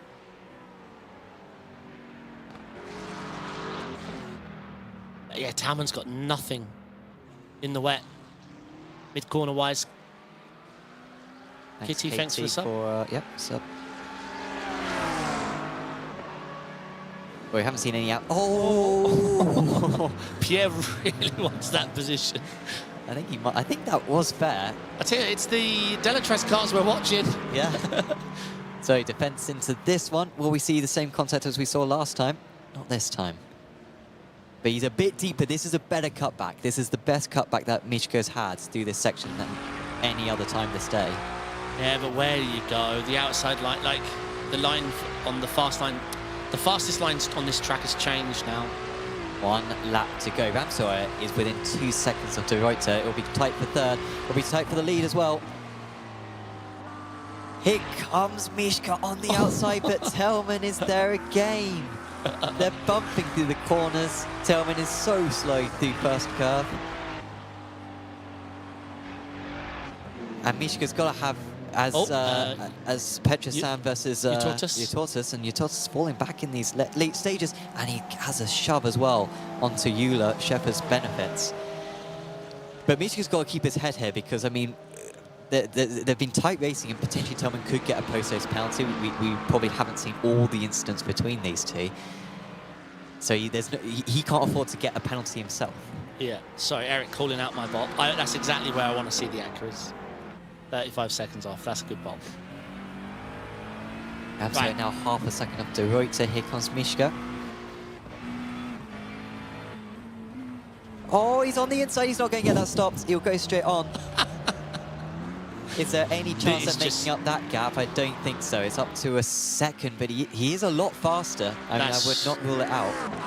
Yeah, but there is no space to pass Talman as Mishka's like that. He's just driving with pure frustration now. I get it, we've all been there. Here comes Rennsport. He's got on the wet though. He's got on the wet there, and it's lost him time. I think we might want to turn the cameras off. I think Mishka's just going to send this to the last chicane, cut the corner, and serve the slowdown blocking. Yeah, he's just going to straight line this. He's just gone. Yeah, I mean, I think he's going to take the widest line ever through 130 out. It will just go flat out. Yeah. Tillman trying to pick up a bit of the water or trying to break the drafts. Yeah, the water doesn't cool the tyre. iRacing there. Oh, yep, there goes that line. Yeah. There's not going to be a chance. And Lucas Tillman, he was one of our favourites in these conditions, and he has delivered an incredible defensive masterclass. And he takes his first race win of the season and the championship lead as well. He beats Mishka. He will be frustrated, but it was a great drive from the rookie. Rennsport has overtaken De Ruyter on the last lap on the dry tyres. He made them work as best as anyone did. Utortus has overtaken Petrosian for 6th position, but will he hold on to it? It looked like Petrosian got past Utortus and then lost it again. They're still close as well behind. Here comes Euler and Co. But I think they're all going to stay in the same order. Great battle here. Look how close they all finished. Korshevin, by the way, on the dry tyres was 7 seconds faster than the leaders at the end. There was a big difference, a big difference. 2:03 at the end there. Yeah, Korshevin with consistently the fastest after the race, never was in the top 20. That lap was 7 seconds quicker than the leaders managed. Oh, Maya beat Viella by 100th on the line. I think Viella may have had an issue at the end, which dropped him back. Is it an omen that Miska and Talman finished 0.666 apart? Yeah, well, sums up their battle. It does. Small Ots, who spent most of the race on the dries, he might fancy his go. I mean, he might get Livingston here. He's got much better traction. Can he do anything about it? Underneath, maybe? Yeah. Here he comes. It's not going to be enough. It's Ford, though. Ford's a powerful car. Ah, lovely battle, though. What a race. That was a good race. I mean, again, we always talk about it in terms of whether it's at its best when it's changeable. And I mean, we didn't think that was a feasible strategy, but Rennsport in the end 14 seconds off the lead. That spin cost him 10 seconds. I mean, no doubt it was a bad decision. It was a bad decision. It could have gone way worse. He was lucky for it to go as well as it did. But it wasn't that far off in the end. Yeah, no, what an exciting race. And obviously, we're sitting here judging everything. It's hard out there. The pressure's on. They want to win. I get it. I've been on the wrong tyre plenty of times. I really enjoyed that. Obviously, as well, when we comment on the incidents, the stewards decide. You know, we have fun and laugh at all the incidents, but the stewards will be checking all the protests. Yeah, fantastic race. And, I mean, Talman pulled that out of nowhere because from pit exit all the way to the finish, he looked 5th, 6th fastest, maybe 7th fastest. Yeah, it was odd, wasn't it? Because like De Ruyter, for example, was significantly slower than Talman in the first, and then once they came out of the pits, De Ruyter seemed much faster, and they had the same. Well, actually, no, De Ruyter took 4 tyres, so maybe it was the lack of tyres, which maybe cost Talman. Not quite sure. But let's have a look at our final results then.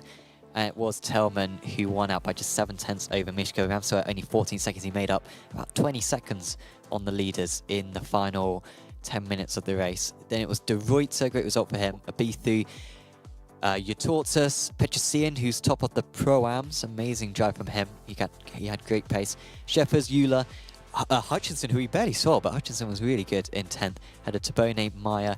Viella 13th. I think he could have finished higher, but he did gain 38 places, so we're not going to be too harsh. He went from last to that 13th place. Occhipinti was top of the AMS in the end. He was running as high as 5th in the early stages. Fell back a bit, but I don't think he could have done a whole lot more. Grieven was in 15th. Then it was Veal, Messetti, Tokyo, Nova, Sebastian. I won't go through all the names. The rest will cycle through for you. Messina was in 32nd. He did finish a lap down. Oh, what a shame. What could have been? Yeah. Definitely would have won the AMS. I think he had the pace to do it, it looked like. He was the fan favourite. Yes. After that qualifying. And he was the first as well, I think, to go onto the...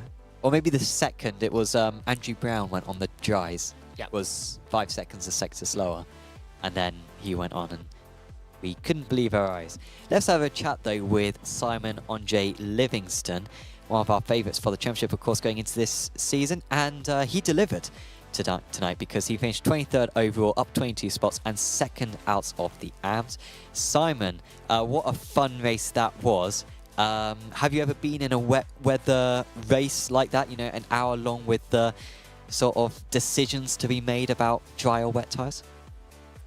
No, not really.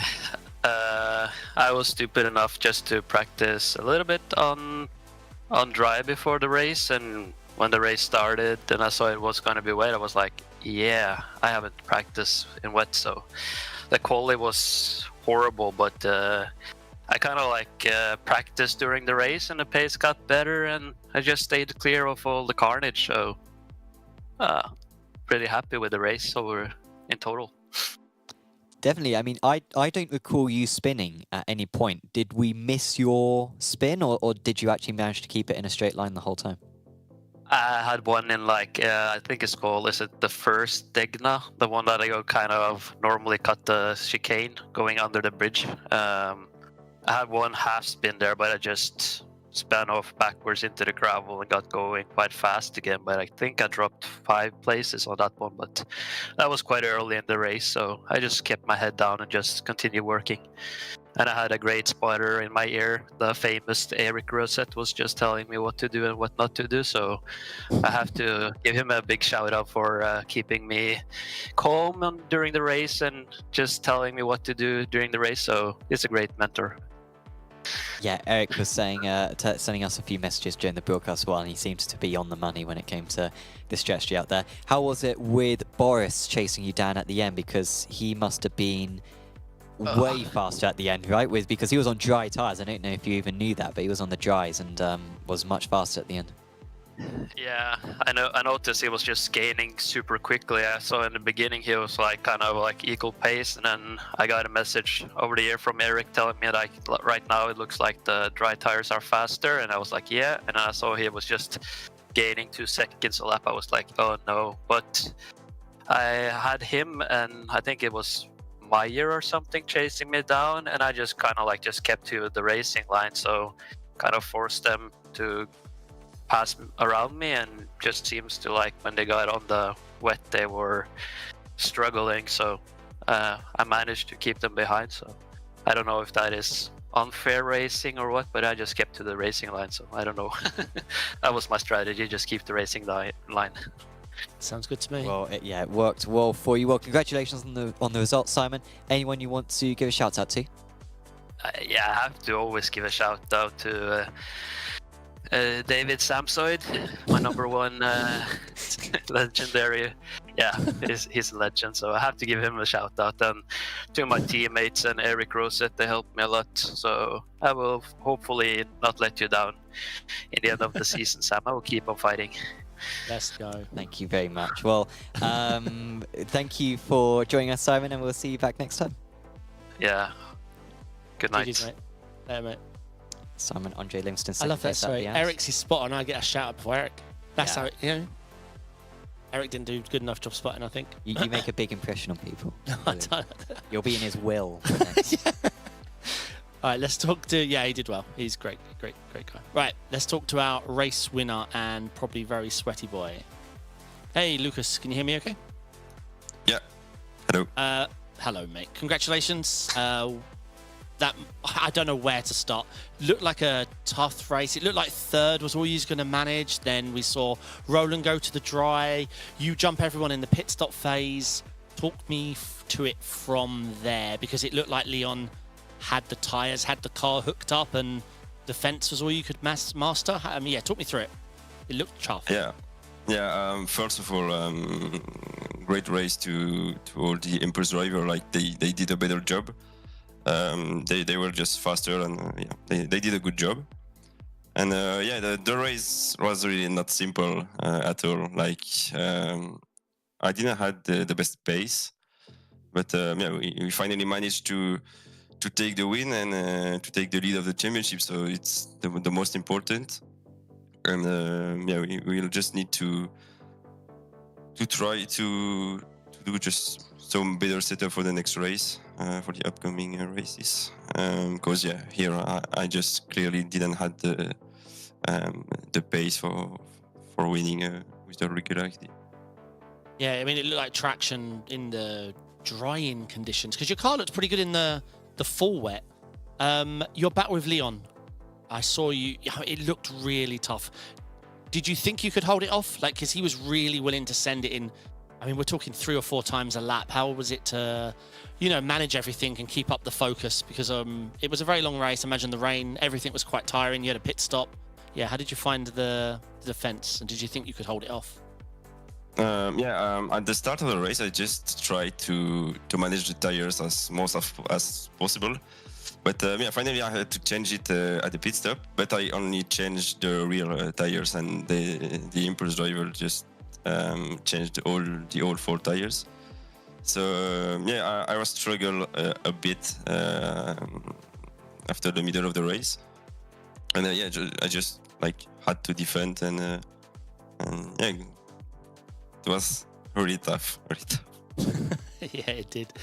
The crossover did happen in the end, but we're talking 5 laps from the end. So the people like, obviously, I don't know if you saw Roland pitted, probably could have won the race, but yeah, he lost. I mean, what was it? Lost almost 30 seconds, he was 40 over seconds. half a minute behind at one He point. got back 15 of that, but never really was going to get all of it back unless the race went another 10 minutes. So, yeah, I mean, like you say, you didn't have the setup, but you had the strategy, and well-deserved win. I mean, coming from, if I remember right, before the pit stop, he was 3rd, and it looked like Impulse were just managing it. So, yeah, you should be really proud. Congratulations on the win, mate. Yeah, thank you. But yeah, I think Roland just did a better strategy, honestly. The slick were better at the end. Just such a shame for him for just the lap after the pit. But yeah, his strategy was very good. Yeah, nice. All right, I look forward to seeing you at next round. Is there anyone like to give a shout out to? Yeah, just thank you to the team. We knew before the race that it will not gonna be easy, but we finally managed to take the lead of the championship, and it's, like I said, the most important. And just I would like to thanks them a lot, and also the sponsor Major Garage and PC Design. Awesome, mate. Again, congratulations. Yeah, thank you. See you. See ya. Lucas there. I mean, hard fought, well driven. I mean, technically, yeah, perfect. Just didn't have it after the pit stop. We saw really struggling. All he had was defense, you know, managing how he was going to place his car. But he defended very, very well. Well, we've now got an interview with our top dry tyre runner. It is Roland Ramsoy. Roland, congratulations. Yeah, that is a much better result than what we thought you were going to get 20 minutes ago. When you look back, was it the right call to go for the dries? Do you think you could have won, or do you think you should have gone for the wets? No, I should definitely have gone for the wets. The slick tires was a bit too early. I would say maybe 4 or 5 laps too early. It felt already so good on the wet tires. I already felt the track drying up so much, but there were certain parts of the track were still so extremely wet, where the slick tire just understeered like crazy, and I also spun the car like a bit and lost too much. But maybe if the race would have been 5 more laps or so, then for sure I would have overtaken. I also had the Ferrari in my back, Lucas, and I was thinking maybe he's going for slicks, and then I lose my P1 position, so I went for the poker, but it was a bit too early. Yeah, just a little bit too early. Was there any temptation after that first lap on the slick tyres to pit again for the wets? Because we saw that for some drivers, how they'd do 1 lap in the dries, decide to just go for the wets and cut their losses. You stuck with the dries. Was there any temptation to switch back to the wets? No, I just was. I just tried to find the dry line and then just to try to survive, because then I already saw the guys P5, P4, P6, a whole bulk, a whole train is coming up and I'm slower than them. And then a certain part of the tracks I could gain a little bit, and then they gained back where the track was too wet. And it was like a fight. And then suddenly there was more of the track was dried up, and then I was able to go faster and faster and faster. And then now at the end I made 4 seconds on the first guys, but it was too late. Yeah.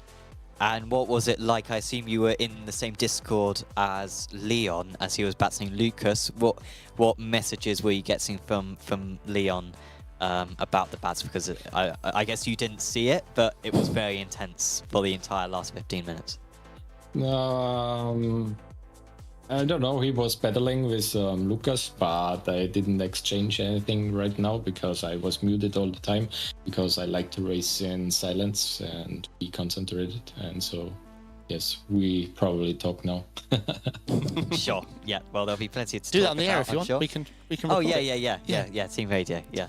But no, thank you for coming and joining us, Roland. Anyone you want to give a shout out to? To my team, to Impulse Racing, to Color Racing, and to Frick Sim Racing, all my friends, and yes, that's it. Great. Well, thanks for having a chat with us, and yeah, best of luck for you and your teammates to keep this up for the next round. Yeah, see you. Was a pleasure. Yes. Bye bye. Roland Ramsoy there in 3rd position. Good points for his championship. Actually started in 7th place. It feels like a long time ago. It was a real solid effort. I mean, had he not had the spin and had he been able to fuel save an extra lap. Yeah, because he pitted 1 lap earlier than his teammate. Correct, so he yeah. survived If he could have gone that one more lap and not had the spin, maybe it would have been different. But, I mean, if he spun, he was always going to spin. It was just too tricky. He did well to only spin once. Correct. So yeah, great drive from a lot of the drivers. Really entertaining race that. Of course, there are more races coming up. 2 weeks' time is the next round of the championship, but there's loads more action as well on Apex Racing 2. Tomorrow we've got the Radical Esports, that's the official series championship, which will be coming up, and plenty of other action as well. We've got Rick Mutek on Tuesday. We've got ARA Porsche Cup as well on Tuesday as well. We've got BRSCC in the Masters coming up, so tune in for all that on Apex Racing TV. Thanks to, of course, Apex Racing Academy for sponsoring this broadcast. And of course, if you do want to get faster on iRacing, do check out apexracingac.com for all of that. And if you enjoy watching me and David, do check out the Late Apex. It's on every Thursday at 4 o'clock. And you can listen to that now. You can listen to this week's episode, which we filmed earlier on any podcast streaming platform, so or on our YouTube channel. So choose how you wish on that one. But for now, for myself, Sam Fitzpatrick, from David Sampson and everyone here at the Apex Racing TV Esports Studio, we are going to say goodbye, and we'll see you back in 2 weeks' time. See you then. Ciao.